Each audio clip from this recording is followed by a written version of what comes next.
Shalom frères et sœurs, que Yahweh vous bénisse, que le Seigneur soit avec vous, partout où vous vous retrouvez à ce heure, pour suivre cette émission du retour à l'éternité, dénommée la lumière du soir. Alors, par l'aide du Saint-Esprit, nous sommes là pour vous enseigner la parole de Dieu. J'ose croire que ça fait beaucoup de semaines, vous ne nous voyez plus en live, mais néanmoins, vous voyez quelques séquences de nos vidéos, vous voyez les extraits de certains de nos enseignements, qui cadrent surtout avec le temps que l'humanité traverse, les moments que le monde traverse. Alors aujourd'hui, nous sommes revenus vers vous à 16 heures, je pense que nous sommes 16 heures passées les 40 minutes, heure de Kinshasa. Vous nous suivez partout dans le monde, que le Seigneur vous bénisse. Vous êtes en Amérique latine, vous êtes en Amérique centrale, en Amérique du Nord, vous êtes en Scandinavie, à Danemark, à Finlande, vous êtes en Orient, vous êtes en Afrique australe. Que le Seigneur vous bénisse. Et nous rendons les multiples actions de grâce à notre Dieu pour l'opportunité et pour la vie qu'il nous a accordée. Comme vous voyez au bas de vos smartphones, il est écrit le retour des grandes missions eschatologiques dénommées la lumière du soir, où nous enseignons la parole de Dieu. Frères et sœurs, notre Dieu est bon, notre Dieu est puissant.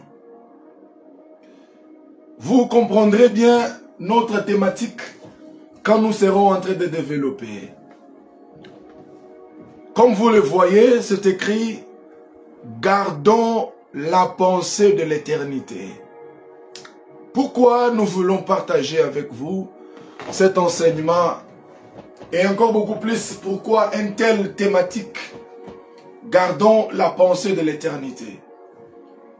Et qui est celui qui doit garder la pensée de l'éternité? Je pense que Dieu va nous faire du bien et vous allez nous comprendre tout au long de notre émission. J'aimerais d'abord définir les concepts. C'est quoi d'abord l'éternité? L'éternité, c'est une durée qui n'a ni commencement ni fin. La première définition. Donc, point A. Point B. L'éternité, c'est une durée qui aura un commencement et qui n'aura pas de fin. Nous appelons notre Dieu comme étant l'éternel. Parce qu'il est Dieu d'éternité. On dit dans l'adoration d'éternité en éternité, tu es Dieu. Parce que lui-même, il siège dans l'éternité. Alléluia. Donc, il est éternel. Alors, pourquoi allons-nous donner une telle thématique? Gardons la pensée de l'éternité. Est-ce que cela nous concerne? Oui. Genèse de la Bible. On nous parle de la création, selon la révélation que Dieu a donnée à Moïse. Mais dans Jérémie chapitre 1er, verset 4, qu'est-ce que l'Écriture nous dit? Afin que nous puissions bien comprendre. Voilà. Jérémie chapitre 1er, verset 4. Lisons. La parole de l'Éternel me fit adresser en ces mots. Avant que je ne t'eusse formé dans le ventre de ta mère, je te connaissais. Avant que tu fisses sortir de son sein, je t'avais consacré et je t'avais établi prophète des nations. Ici, la Bible est très claire. L'Éternel dit, avant que tu ne sois formé dans le sein de ta mère, je te connaissais. Mais il les connaissait sous quelle forme? Parce qu'il n'était pas dans le sein de sa mère. Il les connaissait sous quelle forme? Lisons Job. Job chapitre 32, verset 8. Job 32, verset 8. Job 32, verset 8. Nous allons comprendre la forme qu'il avait pour que l'Éternel les connaisse. Dans Job chapitre 32, verset 8, il est écrit et dit: mais en réalité, dans l'homme, c'est l'esprit, les souffles du Tout-Puissant qui donnent l'intelligence. Frères et sœurs, nous comprenons qu'avant que Jérémie ne soit matière, avant qu'il ne soit molécule, avant qu'il n'entre dans les corps, Jérémie était d'abord un esprit. C'est pour cela Job nous dit, avant que l'homme ne soit corps, avant que vous ne voyez une masse de chair se déplacer, avant que vous ne voyez quelqu'un habillé en costume, premièrement, ce qui fait que cet homme marche, ce qui l'anime, c'est d'abord l'esprit. Donc en réalité, dans cette enveloppe que nous appelons les corps, en réalité, dans cette masse de chair qui bouge, qui effectue des mouvements, c'est l'esprit. Alors quand Dieu dit à Jérémie, avant que tu ne sois formé, avant que tu n'aies donc, avant que tu n'aies la forme actuelle, je t'avais connu. Donc Dieu a connu Jérémie sous la forme spirituelle. Donc Jérémie était un esprit. Mais d'où est-ce que Dieu l'a connu? Ouvrons Proverbe. Proverbe chapitre 8 verset 22. Voilà. Proverbe 8 verset 22. L'Éternel m'a créé la première de ses œuvres, avant ses œuvres les plus anciennes. 23. J'ai été établi depuis l'éternité, dès les commencements, avant l'origine de la terre. Ici, il est question de la parole. Voyez-vous, l'Éternel m'a créé la première de ses œuvres, avant ses œuvres les plus anciennes. Ici, c'est le mystère de la parole. Parce que la Bible dit qu'au commencement était la parole était avec Dieu. Maintenant, écoutez comment il a été avec Dieu. J'ai été établi depuis l'éternité, dès les commencements, avant l'origine de la terre.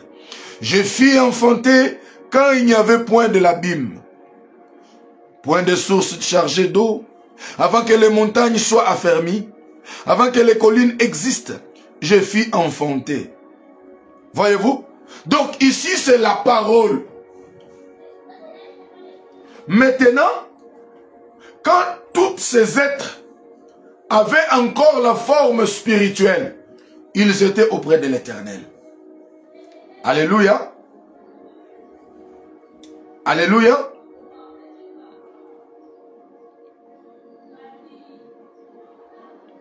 « 29.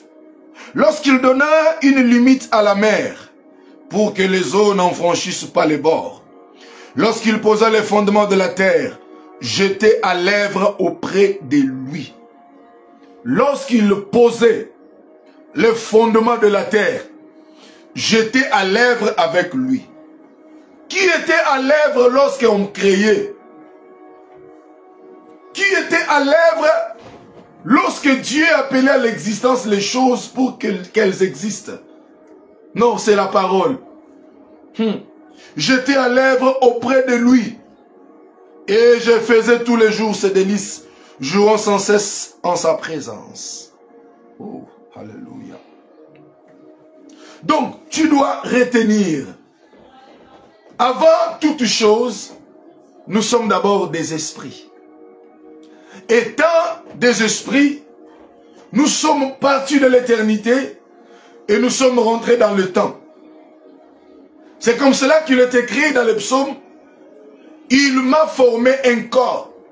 De même que Dieu a formé un corps pour notre Seigneur Jésus-Christ, parce qu'il avait une autre forme spirituelle.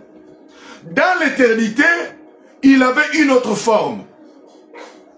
Quand Dieu créait, selon le Proverbe chapitre 8, verset 22 à 29, j'étais à l'œuvre. C'est la parole qui était à l'œuvre. Parce que c'est par la parole que tout a été créé. Maintenant, pour que la parole vienne habiter dans un corps, pour que la parole entre dans les temps, il faut qu'on fasse une maison pour la parole. C'est ainsi, tu n'as voulu ni offrande ni holocauste, tu m'as formé un corps. Pourquoi? C'est pour venir faire ta volonté. Donc, quand nous arrivons sur la terre, étant d'abord des esprits que Dieu a connus avant la fondation du monde, quand nous venons sur la terre, nous venons pour accomplir une mission. Et avant d'accomplir une mission, Dieu nous dote d'un corps. Avant que ton père n'aille fiancer ta mère, avant qu'il ne se batte sur le lit pour t'avoir, Dieu te connaissait. Dieu t'avait établi apôtre, poseur de fondements, prédicateur de la doctrine chrétienne, sonneur de la trompette pour réveiller les consciences des gens. Alors quand nous arrivons sur la terre, nous venons accomplir la volonté de Dieu. Alléluia. C'est pourquoi les 5 ministères qui sont des étoiles, ce sont aussi des esprits supérieurs que Dieu a connus avant la fondation du monde. C'est ainsi que Christ les a appelés en partenariat pour l'œuvre de la rédemption. Christ est mort sur la croix de Golgotha, mais il appelle les étoiles pour que ces derniers accomplissent sa volonté en faveur des saints sur toute la terre. Alors nous sommes des esprits qui sont arrivés sur la terre en mission. Mais comme nous sommes sur la terre, nous ne pouvons pas oublier la pensée de l'éternité. Nous devons garder cette pensée, disant que malgré que je suis sur la terre, je ne suis pas de la terre, mais je suis céleste. Je suis parti de l'éternité, je suis sur la terre et je marche vers l'éternité. À chaque fois, lors des anniversaires, moins à moins, nous nous approchons vers l'éternité. Sur cette terre, nous sommes des missionnaires, des étrangers, nous sommes des pèlerins. On n'est pas sur la terre éternellement, mais on est des voyageurs. Alors, nous allons puiser cet exemple dans l'Ancienne Alliance. Genèse chapitre 46, verset 4 dit: descends en Égypte, moi-même je descendrai avec toi et je te ferai remonter. L'Éternel parle à Jacob. Donc, Canaan est dans les hauteurs. Canaan est sur les montagnes. Et Égypte est dans des plaines. C'est pourquoi il est écrit: descends en Égypte, montez à Canaan. Canaan est dans des montagnes. Donc, Canaan, c'est l'image de l'éternité. Jacob qui descend avec les 70 membres en Égypte, c'est l'image des esprits qui sont partis de l'éternité, qui sont venus sur la terre, dans la temporalité pour une mission. Mais étant en Égypte, ce n'était pas pour du bon. Alors Yosef arriva au soir de sa vie. Qu'est-ce qu'il dit? Genèse chapitre 50. Lisons l'ancêtre Yosef. Oh, Jésus. Genèse chapitre 50, verset 24.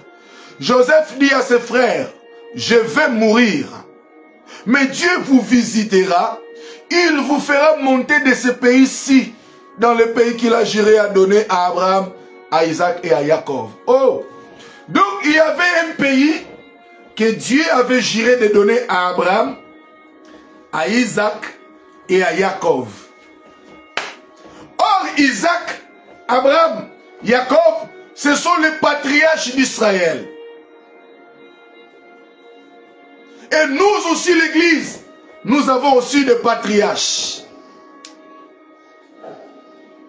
Et Dieu a juré de leur donner une cité.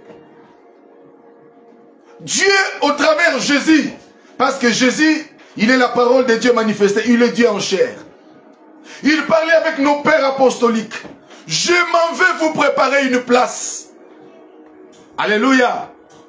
C'est pourquoi Yosef rappelle à ses frères que je vais mourir, mais Dieu vous fera monter hors de ce pays. C'est comme pour leur dire: vous êtes ici, mais vous ne serez pas éternellement en Égypte. Pareil avec l'Église. Nous sommes dans le monde, mais nous ne sommes pas de ce monde. Frères et sœurs, vous remarquerez que lorsqu'ils sont arrivés en Égypte, ils n'habitaient pas avec les Égyptiens. Mais ils étaient à Goshen. Ils avaient l'air de mer à part.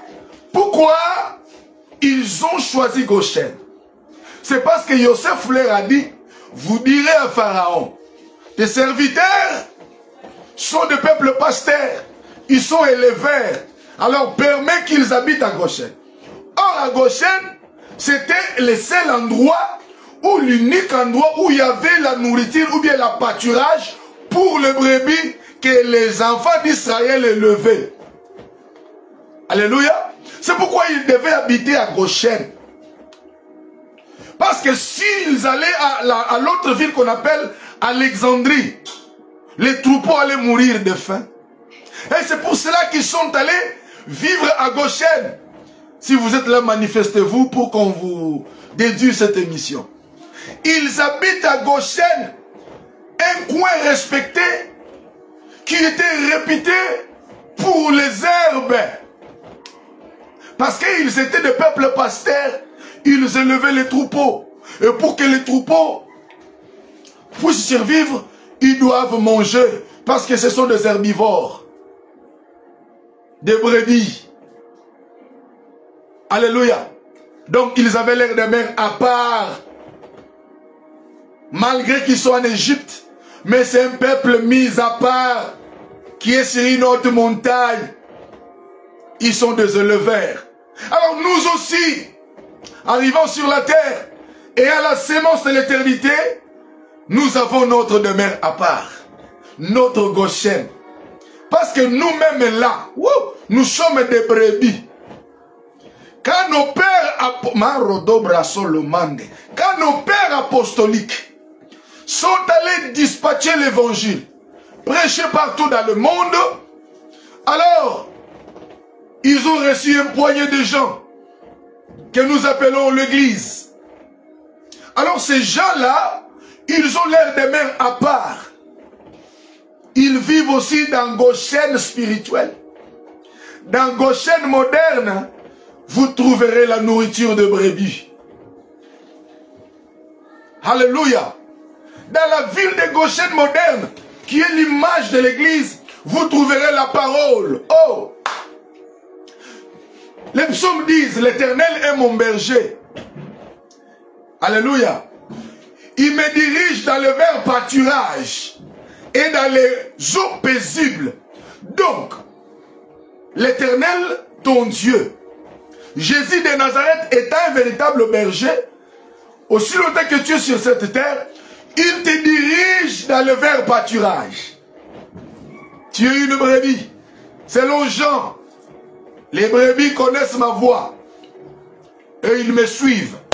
Nous avons écouté la voix de notre berger nous appelant dans les messages évangéliques. Nous l'avons écouté et nous lui suivons. Et il nous a conduits jusqu'ici dans Goshen spirituel, qui est l'église. Et dans l'église, il y a le repas pour nous les brebis. Nous ne mourrons pas de faim. Nous avons la parole, qui est le vert pâturage, qui est la verdure. Oh! Est-ce que tu peux acclamer Jésus pour cette parole?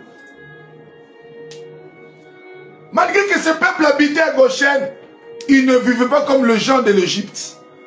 Parce que ce sont des étrangers. Frères et sœurs, même si nous contextualisons ce passage, quelqu'un qui est un Indien, bien, quelqu'un qui vient de Nigeria, s'il habite dans votre pays, il va se conformer selon le rite de chez eux. Selon les comportements de chez eux. Il ne va pas manger ce que vous mangez parce qu'il est chez vous. Il ne va pas agir comme vous agissez parce qu'il est chez vous. Il va vivre, il va manger, il va parler comme chez eux les gens des Igbo. Pareil avec nous. Pareil aussi au peuple d'Israël. Ils étaient là-bas en Égypte, mais ils observaient leur Shabbat. Ils observaient la circoncision du 8e jour. Donc ils vivaient selon la loi de leur Dieu. Oh, alléluia. Et nous aussi, étant le peuple qui est parti de l'éternité, nous avons notre loi fondamentale qui est la Constitution, la parole de Dieu. Nous vivons selon la parole. Ne vivons pas comme les mondains. Ce qui fait mal actuellement est que vous verrez les chrétiens qui vivent comme les païens. Les chrétiens qui marchent comme un païen. Ils s'habillent comme un païen. Dans les quartiers, ils sont comme un païen. Non, non. Tout ça, c'est parce que nous n'avons plus la pensée de l'éternité dans notre tête. Vous verrez dans une église, les gens s'entretuer, s'empoisonner, se faire du mal. Oui, parce qu'il n'y a plus la pensée de l'éternité dans nos cœurs. Nous pensons qu'on est en Égypte éternellement. Non, non. Nous sommes étrangers et voyageurs. Il n'y a plus la pensée de l'éternité. Un chrétien qui parle comme un païen. Une sœur qui prie à l'église, mariée, mais infidèle. Ma sœur, tu es fiancée par un frère qui s'est déplacé. Mais tu as d'autres fiancés ailleurs. Mais à l'église, tu cries, tu parles la langue. Tu fais beaucoup de bruit lors des prières des combats. Parce qu'on n'a plus la pensée de l'éternité dans notre tête. On a extirpé cette pensée. On pense que tout se limite sur la terre. Non. Non. Ça ne va pas se limiter ici. Il y a une autre vie qui nous attend.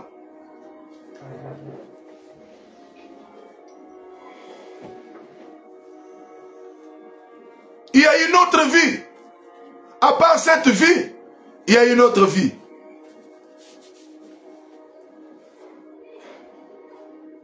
Comment les gens dans l'église peuvent s'empoisonner? Oui, ils ont oublié la pensée de l'éternité. C'est pourquoi je suis venu te rappeler, garde la pensée de l'éternité. Même si Dieu te bénissait aujourd'hui, Dieu te bénit, devrais-je dire. Tu es élevé, tu es visité. Garde la pensée de l'éternité. Tu n'es pas sur cette terre éternellement, parce que tu es d'abord un esprit. Les corps là que tu as, c'est un moyen de transport. Les corps que tu as, la beauté que Dieu t'a donnée, qui te permet d'arracher le mari d'autrui, de te prostituer, c'est un moyen de transport. Un jour, tu vas quitter ce corps-là. Un jour, tu vas mourir. Parce que tu es un esprit. Tu retourneras dans l'éternité. 10 ans l'église, 10 ans de la sorcellerie. 10 ans de l'impudicité. 10 ans de l'escroquerie. On a des Bibles à main, mais on est sorcier la nuit. On est pasteur, mais on est adultère, impudique, bandit évangélique. Non. La pensée de l'éternité. Ces genres d'enseignements ne sont plus prêchés dans nos églises. Quand vous prêchez ainsi, oh, il amène les enseignements de la condamnation. Non, non, non, non. On ne condamne pas, mais on vous prépare. Il y a de ces églises-là qui peuvent passer toute une année sans séminaire sur l'éternité, sans séminaire sur l'enlèvement, sans séminaire sur la nouvelle naissance. Et nous avons même des pasteurs qui ne sont pas nés de nouveau. S'il vous plaît. Des pasteurs qui ne sont pas nés de nouveau, qui ne sont pas baptisés, ils deviennent vite pasteurs. Et au sommet, voilà beaucoup de scandales. Gardons la pensée de l'éternité. Nous sommes étrangers et voyageurs. Mais qu'est-ce qui fait que la plupart des gens dans des églises ne gardent pas cette pensée? Parce qu'on ne leur donne pas la véritable parole. Ils n'ont pas un pasteur qui leur rappelle, mes frères, mes sœurs, nous sommes voyageurs sur la terre. Non, ce genre de message ne s'enseigne plus. On nous donne les enseignements toujours pour la terre. Les choses terre à terre. Oui, les gens se marient le matin, ils divorcent le soir. Il y a les gens qui avortent. Nous avons son passeport. Nous avons son voyage. Il y a les gens qui voyagent chaque fois. Priorisons d'abord l'éternité. Pas pasteur. Priorisons le message sur l'éternité. Délivrance le matin, délivrance le soir. Nous ne sommes pas contre la délivrance. Nous croyons au miracle et aux manifestations de surnaturel. Mais priorisons d'abord l'éternité. Ne mettons pas la charrue devant le bœuf, non. N'inversons pas l'ordre. Mettons d'abord le bœuf devant le charrue. Priorisons l'éternité. Donc, si la plupart des personnes se méconnaissent dans l'église avec le nom de Jésus dans la bouche, mais impudiques, c'est parce que la parole sur l'éternité n'est pas vraiment prêchée. C'est pourquoi au travers de cette émission, nous allons réveiller ta conscience pour que tu gardes la pensée sur l'éternité. Lisons la Bible. Maintenant, qu'est-ce que Dieu a voulu faire? Lorsque l'exode a eu lieu, Dieu s'est dit que non, mon peuple ne peut pas vivre comme tout le monde. Alors, je dois faire quelque chose pour que ces gens aient dans leur tête qu'ils sont étrangers. Qu'est-ce que Dieu a fait? Nombre. Chapitre 15, verset 37. Oh là là là là là là là là. Mon Dieu. Oh. Que disent les Saintes Écritures?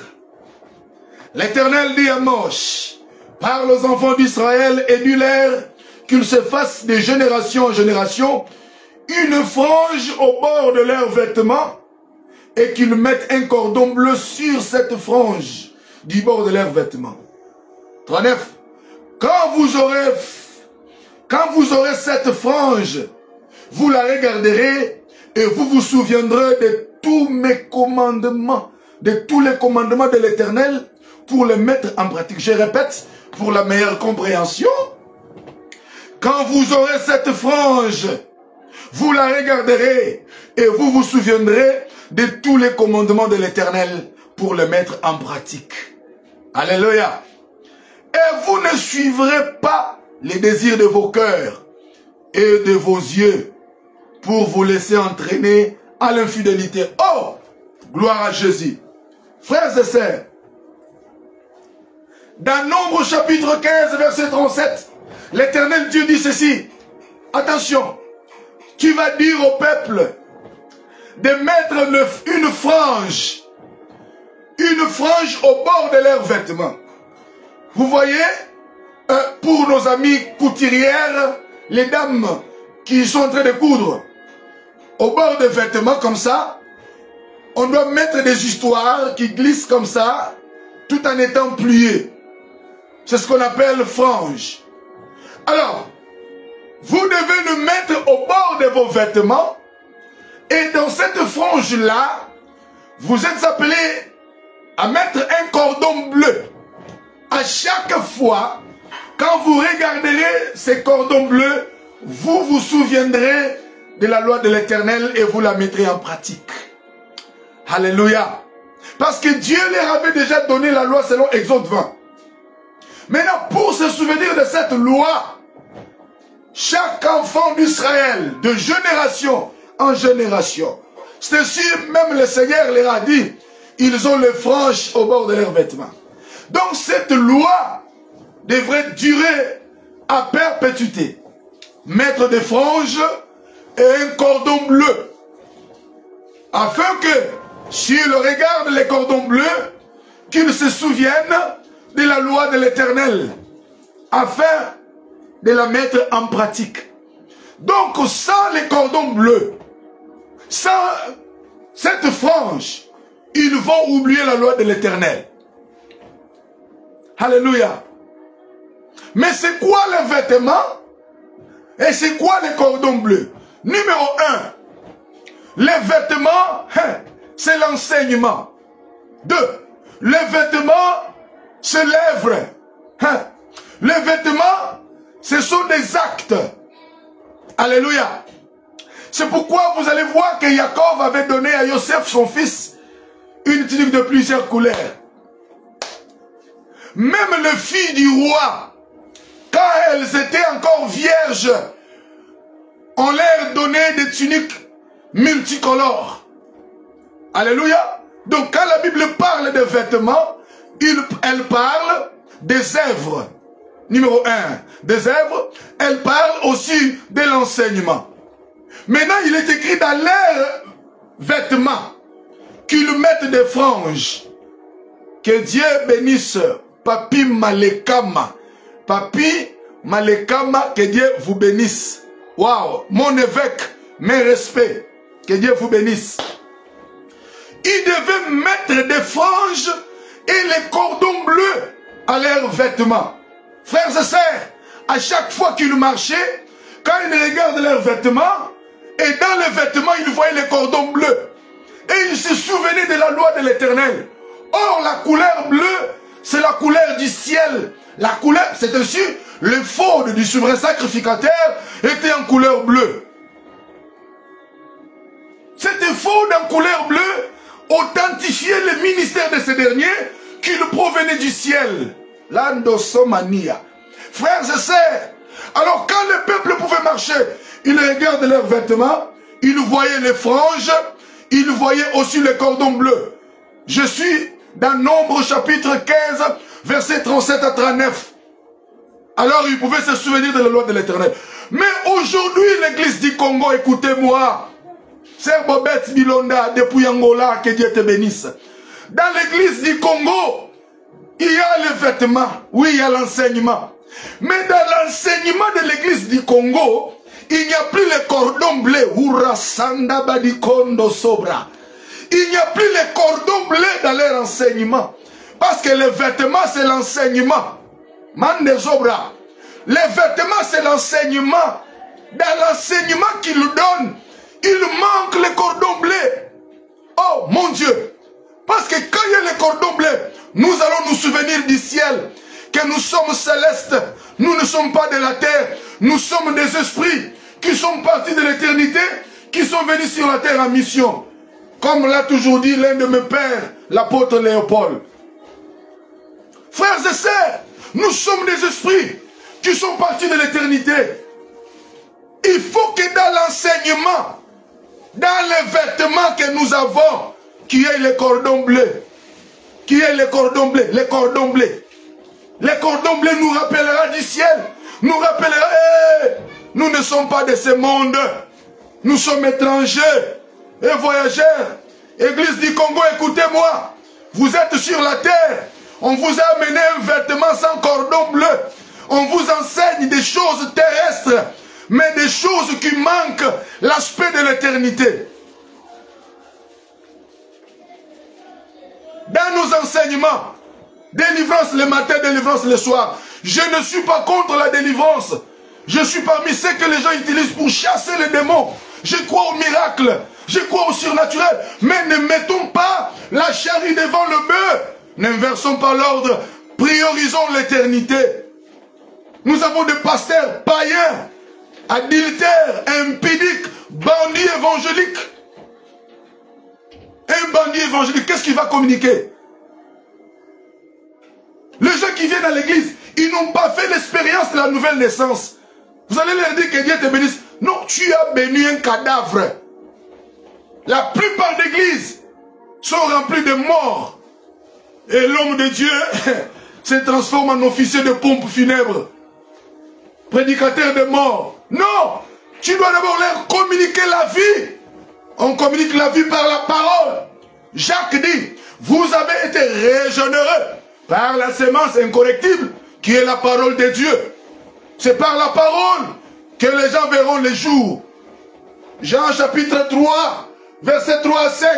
La Bible déclare, nul, s'il est né de nouveau, ne peut voir le royaume de Dieu. Et Nicodème dit, mais comment devrais-je faire? Moi, un vieux, à mon âge, peut-être il avait 70 ans. Devrais-je rentrer dans le sein de ma mère? Et le maître, les rabouni, il dit, non, naître de nouveau, c'est naître d'eau et d'esprit. Alléluia. Donc, naître de nouveau, c'est naître d'eau et d'esprit. C'est ça la nouvelle naissance. Mais il y a des gens qui sont dans l'église 15 ans, il n'a pas été baptisé. Il n'a pas fait l'expérience du baptême du Saint-Esprit. C'est un mort, il n'existe pas. Beaucoup de gens, mais ils ne connaissent pas l'éternité. Non, je suis venu te rappeler que tu étais dans l'éternité et tu marches vers l'éternité. Gardons la pensée de l'éternité. Les hommes de Dieu de ma nation qui font des conférences prophétiques sont à compter au bout des doigts. Ils ne sont plus nombreux. Ils sont tombés dans les plaisirs de ce monde.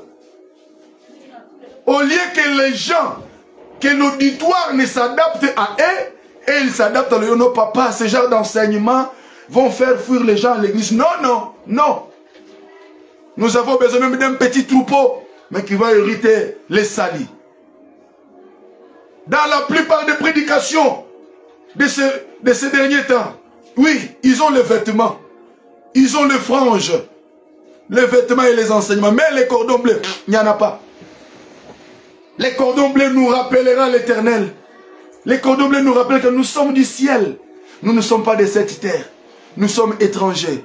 Mon frère, nous sommes sur la terre comme des étrangers. Nous ne passerons pas toute la vie ici sur terre. Travaillons sur notre esprit. Préparons notre éternité. Parce que nous avons deux types d'éternité. Nous avons l'éternité bienheureuse et une autre éternité malheureuse. Le Seigneur est venu te dire ce soir de choisir la bonne voie. Les cordons bleus dans le vêtement des enfants de Dieu. Dans le vêtement qui est l'enseignement, il faut qu'il y ait les cordons bleus, l'aspect de l'éternité. Je ne suis pas contre des enseignements sur le management, comment vivre sur la... Oui, c'est important aussi, c'est bien. Mais que les cordons bleus ne manquent pas. Que les cordons bleus ne manquent pas.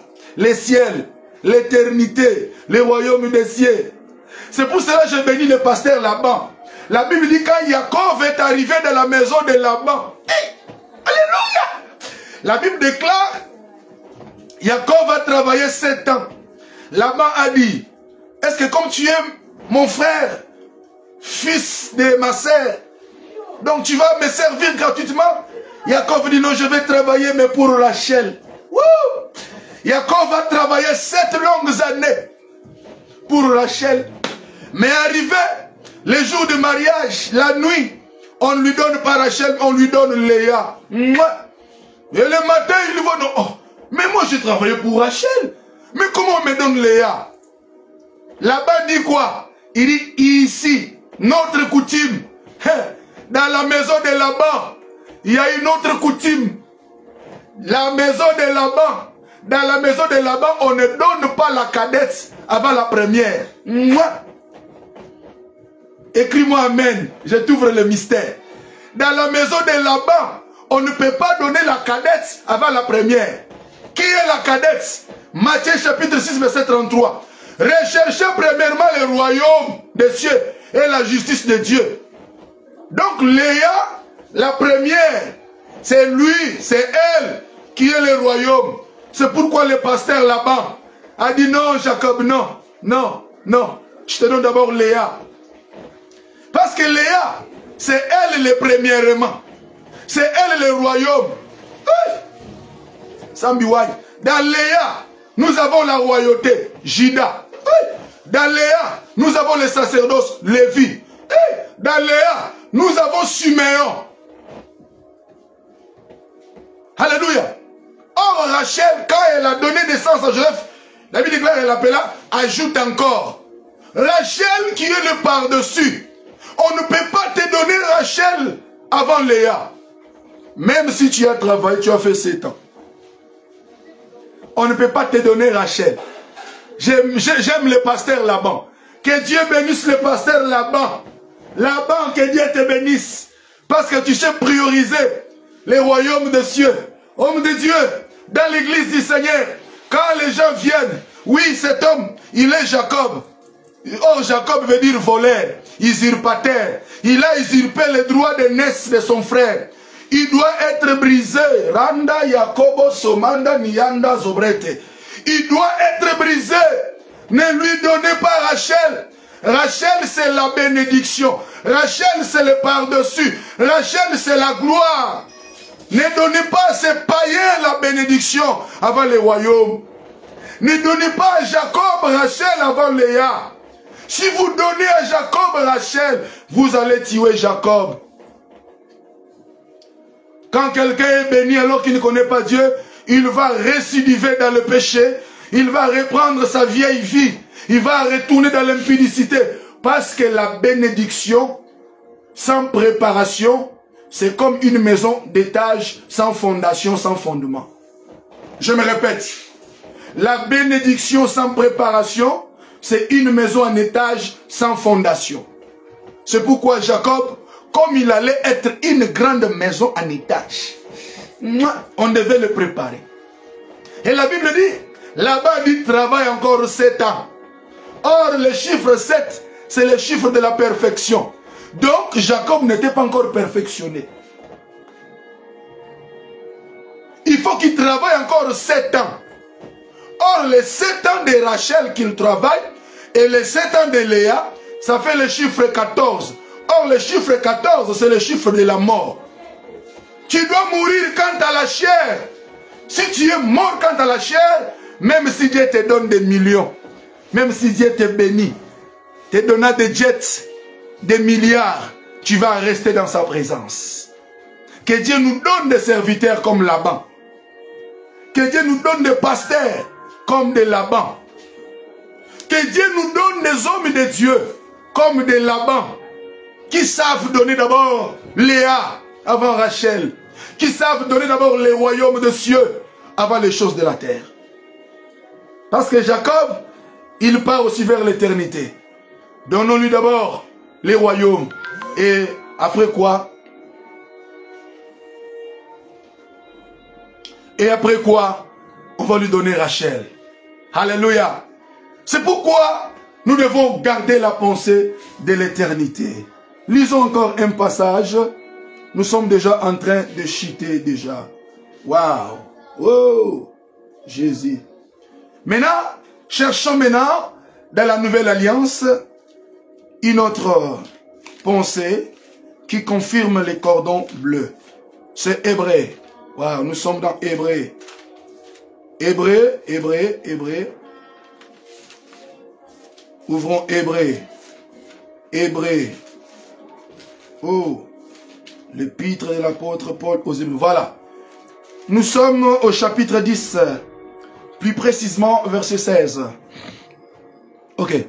Voici l'alliance que je ferai avec eux. Après ce jour-là, dit le Seigneur, je mettrai mes lois. Ouf.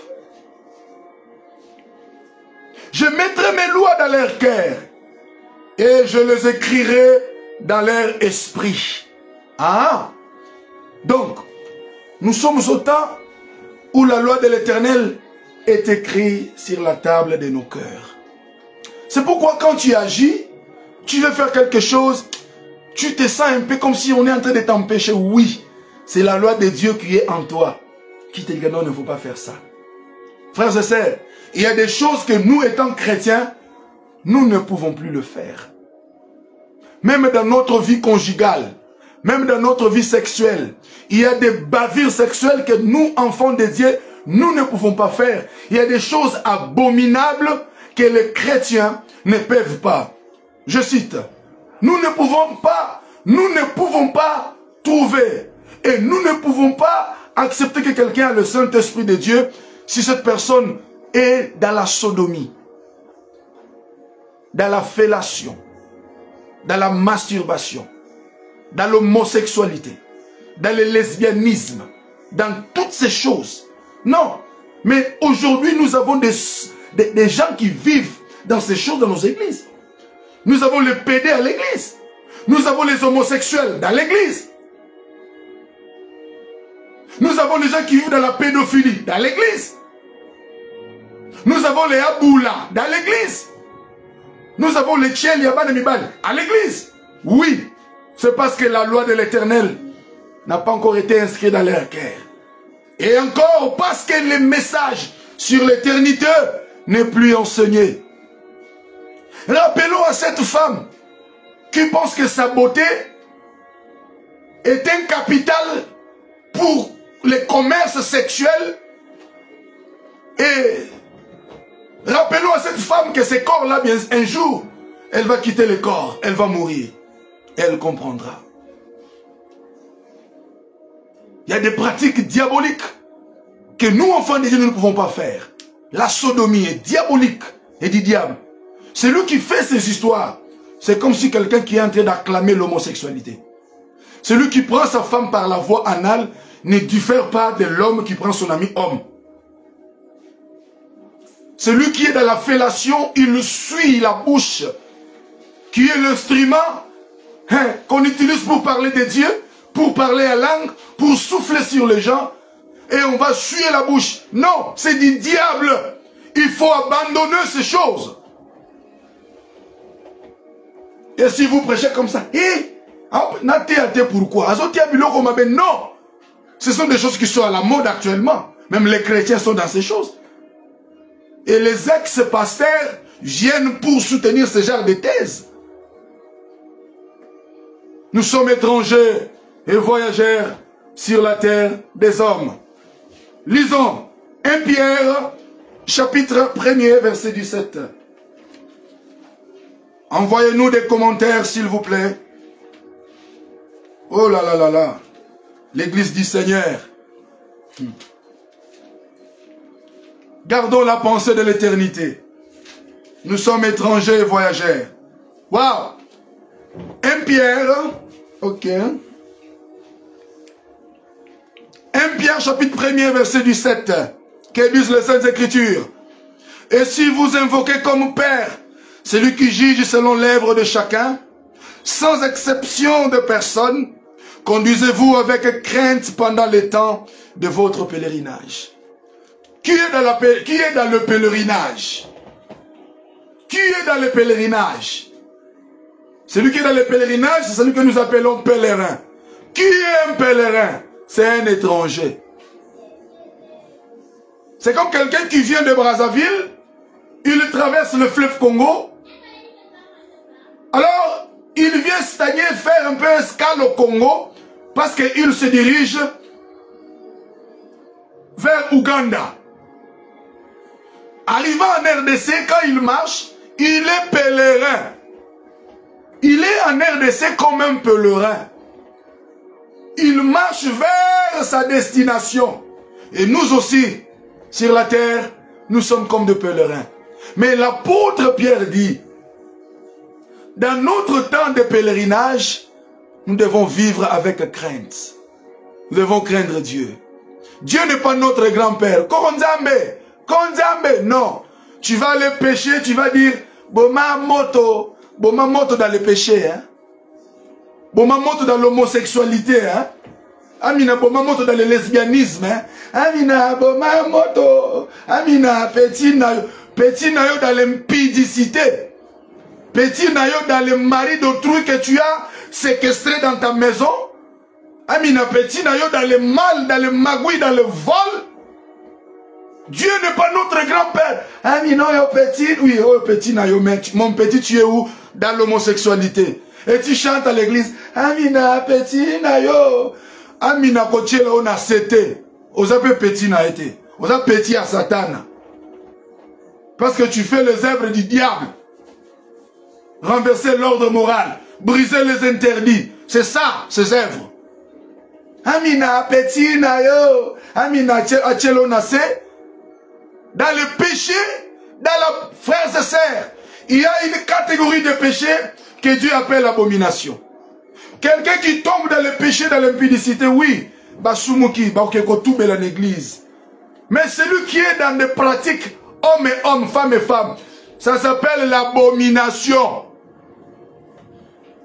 Il est écrit, tu ne coucheras pas avec un homme comme on ne couche avec une femme. Celui qui fait ces choses, il est dans l'abomination. Et tu viens à l'église, tu nous dis nous sommes au temps de la grâce. Au temps de la grâce, tu vas aller pécher. Non, la grâce n'est pas un permis qui nous permet de nous conduire dans le péché. La grâce n'est pas une licence qui nous permet de mener une sale vie sous prétexte de la grâce. On va se prostituer, on fait de bêtises et on porte la casquette de la grâce. Menteur. La grâce nous renseigne, la grâce nous enseigne de renoncer à l'impiété. Source de salut pour tous les hommes. Conduisez-vous avec crainte pendant le temps de pèlerinage. Servante de Dieu au travail. Tu as des copains. Et ce sont des mariés. Tu vas maintenant plaider à l'église. Nzambe, donne-moi le liba là. Non. Dieu te voit déjà marié et tu es dans la polyandrie. Je te dis, il y a déjà 40 ans, 35 ans à l'église. Dieu vous voit déjà marié. Et vos pasteurs qui ne vous ont jamais prêché le ciel, ils ont le vêtement, ils ont l'enseignement. Mais dans leurs vêtements, ils n'ont pas les cordons bleus. Conduisez-vous avec crainte pendant le temps de votre pèlerinage. Vous êtes pèlerin. Pourquoi on doit se conduire avec crainte? Chapitre 2, verset 11. Waouh! Waouh!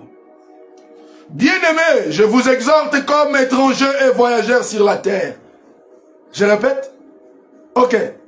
1 Pierre, chapitre 2, verset 11. Il dit, bien-aimés, je vous exhorte comme étrangers et voyageurs sur la terre.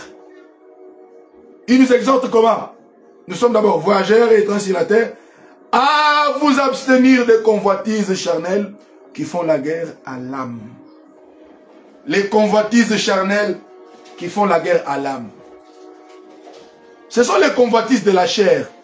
Mais ça ne fait pas la guerre au corps, hein? Mais ça fait la guerre à l'âme. Alléluia. Mon frère, alléluia. Les convoitises charnelles. Que mes amis mangalophones appellent du lula-lula. Tu vois cet ami qui roule carrosse. Moi aussi je vais rouler carrosse. Sais-tu comment il a eu cette voiture-là? Sais-tu comment elle vit? Mais tu convoites. Tu fais la guerre à ton âme. Quand tu te retrouves dans le péché et tu meurs, ça sera ton âme qui va aller souffrir. Parce que si le Seigneur ne revient pas aujourd'hui, sachez-le qu'il y a la mort. Si tu meurs alors aujourd'hui, où passeras-tu ton éternité? Nous avons deux types d'éternité. L'éternité bienheureuse et une éternité malheureuse. Tous ceux qui meurent dans le Seigneur, ils vont dans l'avant-goût de cette éternité bienheureuse que nous appelons le lieu du repos. Ils se reposent. Mais ceux qui meurent dans le péché, ils descendent dans les lieux du tourment, dans les séjours de mort, où on flagelle, on vous torture, on vous malmène. Donc vous souffrez d'abord dans les séjours de mort, et quand on va inaugurer l'enfer, vous allez souffrir d'éternité en éternité. C'est pourquoi il a dit, je vous exhorte. Il ne vient pas nous parler comme ses enfants, avec un fouet. Je viens aussi humble de cœur, vous exhortant aussi de vous conduire dans la crainte de Dieu, de vous abstenir des convoitises charnelles. Combien de jeunes gens sont devenus homosexuels aujourd'hui à cause des convoitises? Combien de femmes mariées ont détruit leur mariage à cause des convoitises? Combien des hommes se sont retrouvés dans des loges occultes à cause des convoitises? Combien d'hommes de Dieu se sont retrouvés dans les cabales juifs, dans la magie rouge, magie noire, dans leurs pratiques ancestrales à cause de la convoitise, la gloire. Il commence le ministère aujourd'hui, il va avoir 3 Jeep Prado, il va avoir des Range Rover, il veut faire tomber toute la ville de Kinshasa, il veut guérir tous les malades, il veut ressusciter tous les morts. Ils sont dans l'occultisme. Ils sont devenus même homosexuels à cause de la convoitise. Tout ça, c'est parce qu'on ne vous prêche pas sur l'éternité. Tu es voyageur et étranger sur la terre. La Bible déclare dans Daniel chapitre 6, le verset 10 à 11. Malgré la loi, les décrets qui étaient signés par les rois, interdisant aux gens de ne plus invoquer leur Dieu. La Bible déclare, Daniel priait chaque jour son Dieu. 3 fois la journée, le matin, midi et soir. Et l'Écriture déclare, il montait dans une chambre haute, qui avait des fenêtres ouvertes à la direction de Jérusalem. Et il s'agenouillait, il priait ayant les yeux sur Jérusalem, la ville bien-aimée. Parce que Salomon, lorsqu'il faisait la dédicace, il disait, tout celui qui va t'invoquer, même s'il est loin, en regardant cette ville, en regardant Yerushalayim, que tu entends sa prière.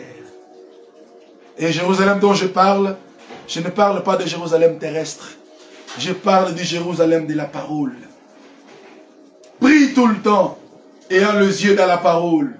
Prie tout le temps, ayant les yeux sur Dieu, et Dieu va t'exaucer.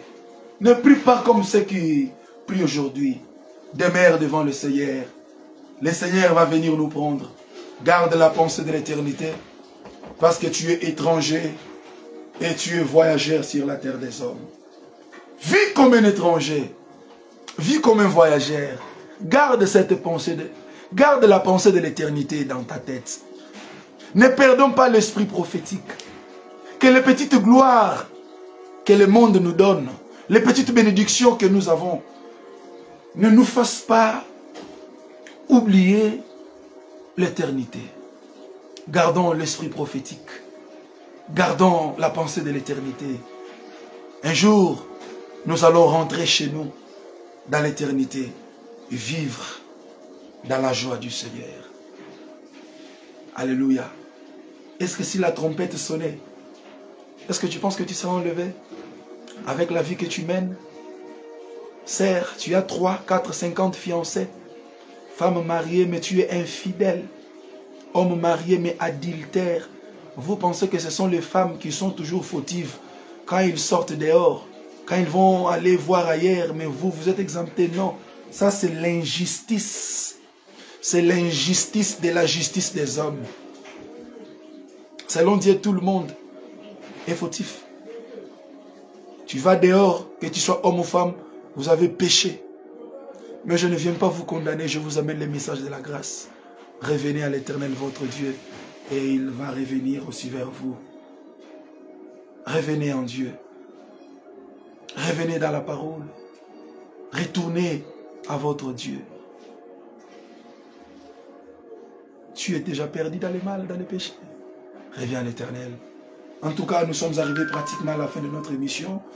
Que Dieu bénisse tous ceux qui nous ont suivis partout dans le monde. Premièrement, avant de dédier cette émission à tout le monde, je vais d'abord la dédier à mon épouse, Maman Ritz. Je sais que tu es en train de suivre cette émission. Dans 7 ou 8 heures du temps, ça sera ton anniversaire. Je te présente un anniversaire de l'éternité. Je te présente un anniversaire à la couleur de l'ephod. Je te présente un joyeux anniversaire apostolique. Joyeux anniversaire, Maman Ritz Ngalula Woto, mon épouse bien-aimée, la femme selon mon cœur, ma femme de tous les temps. Tu es resté attaché à moi dans les moments les plus difficiles et tu es toujours avec moi. Tu étais là quand je ne t'ai donné rien. Tu étais là quand je n'avais rien. Tu étais là quand on manquait. Tu étais là. En tout cas, joyeux anniversaire à mon épouse, Maman Ritz Ngalula Woto. Je dédie cette émission à évêque Papi Malikama, les responsables de la jeunesse du ministère Amen. Il nous a suivis du début à la fin. En tout cas, cher papa évêque Papi Malikama, le fils de l'apôtre Léopold Mutombo Kalombo, je te dédie cette émission. En tout cas, que Dieu te bénisse, que les dieux de ton père, les dieux du père, l'apôtre Léopold te bénisse. En tout cas, que Dieu bénisse notre sœur Bobette Bilonda. Elle nous a suivis depuis Angola, depuis Petrangole. Que Dieu te bénisse. Obrigado, mio sista. Voilà. Merci, ma sœur. Que Dieu te bénisse. En tout cas, nous dédions cette émission à mon père spirituel, le prophète Gédéon Kalamba Mwanda, le représentant légal de la communauté émergente Bethléem Tchetch. Là où je suis serviteur comme prédicateur de la parole, je prêche, je suis en train d'œuvrer au pied de mon père spirituel. J'ai dédié cette émission à Maman Grace Sakina Mwamba, que Dieu te bénisse. Tu as suivi aussi l'émission. Je dédie cette émission à toute la communauté chrétienne Bethlehem Church. Je dédie cette émission à mon frère, je peux dire mon beau-frère, De Gaulle Balela, Moko Moko Balanganai, De Gaulle Balela, Moko Moko depuis Angola, depuis Sumbula. Que Dieu te bénisse, mon frère, que Dieu te bénisse. Je répète, je dédie cette émission à mon frère De Gaulle Balanganai Balela, Moko Moko. Il a des comptoirs, si vous avez problème de diamants à Sumbula, vous pouvez toujours les contacter. De Gaulle Balela Balanganai, que Dieu te bénisse. Je dédie cette émission à tous qui nous ont suivis à Kinshasa. Vous étiez nombreux, ceux qui nous ont suivis en Afrique australe, dans la région des Grands Lacs, ceux qui nous ont suivis du côté de l'Est, nos amis des Côtes d'Ivoire, devrais-je dire, nos amis de Nigeria, nos amis qui sont au Cameroun, nos amis qui sont à Lomé, ceux qui sont à Bouaké, ceux qui sont partout, ceux qui sont au nord, dans le pays de Maghreb, ceux qui sont au Tunisie, nos amis étudiants qui sont là, que je sois avec vous, ceux qui sont au Maroc, que Dieu vous bénisse, les amis qui sont en Europe, ceux qui sont du côté de Chypre, Gédéon Bipois, que Dieu te bénisse, ceux qui sont dans les Ankara, en Istanbul, ceux qui sont dans les Scandinavies, au nord de l'Europe, je vois Danemark, Finlande, que Dieu vous bénisse, et ceux qui sont au Royaume-Uni, frère Dada Wangata, que Dieu te bénisse, ceux qui sont à Washington DC, à Seattle, Washington, dans l'état de Texas, que Dieu vous bénisse. Encore une fois, gardons la pensée de l'éternité, parce que nous sommes d'abord des esprits qui sont partis de l'éternité et qui sont venus sur la terre, qui marchent vers l'éternité. Que Dieu vous bénisse. Restez bénis. N'oubliez pas de vous abonner sur notre chaîne YouTube. Écrivez seulement Gaston Woto et abonnez-vous. Vous trouverez tous ces enseignements. Que Yahweh vous bénisse. Bye bye.